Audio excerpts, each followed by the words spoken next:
एतना वचन जब सुनले महादेव आशा पीठी भइले आसावार।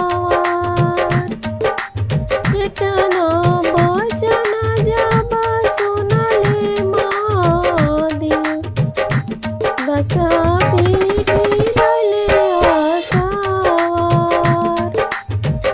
बियाहल गौरा चौके पर छोड़म हम करबो दशरमिया।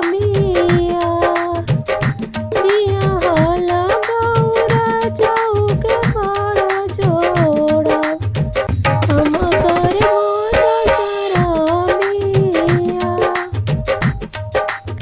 एतना वचन जब सुनली गौरा देई हुई बजी